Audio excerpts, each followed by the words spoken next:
Dapat yan gawin ng batas, hindi aasa lang sa EO.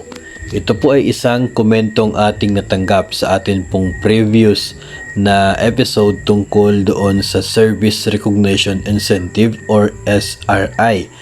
Totoo nga naman na nakadepende sa kasalukuyan sa isa pong administrative order ng Pangulo, ito pong SRI ng mga empleyado ng gobyerno.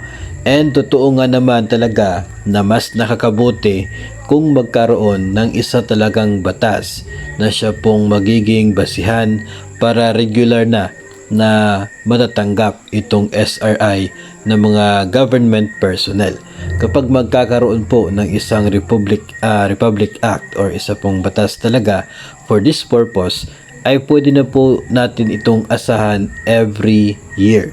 No, kahit sino po yung magiging pangulo ay aasahan na po natin na magkakaroon ng nasabi pong benepisyo kung mayroon talagang batas na ganyan yung kanya pong layunin.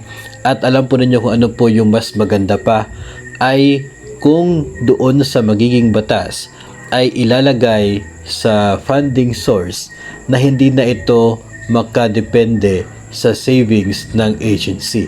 No, yun po yung mas maganda. Kasi kahit mayroon pong batas, tapos ang sinasabi namang funding source ay depende sa savings ng agency, ay limitado pa rin yung pwede makukuhang SRI at pwedeng hindi matatanggap yung maximum amount allowed. No, kasi nga depende siya sa savings. So may tendency na yung ibang agency ay walang makukuha o kaya ay sobrang liit na makukuha. Yung ibang agency naman ay pwede makapag-avail sa maximum amount. No, depende po sa savings po nila. Mas mabuti na if may batas man, ilalagay talaga na magiging part ng General Appropriations Act doon sa annual budget, magiging part ng GAA yung pondo for SRI, no, if ever man na magkakaroon ng batas. Mas maganda po kung ganun yung magiging part ng kanya po mga provisions. Pero sa ngayon ay wala pa kasi nag-i-exist na katulad po niyan, kaya hindi pa natin pwede na asahan talaga o hindi pa po pwede natin na i-base, no, or isali talaga sa ating annual budget natin sa mga matatanggap na benepisyo itong SRI na ito, no, kasi depende pa rin po sa order ng Pangulo at depende pa rin sa savings ng ahensya.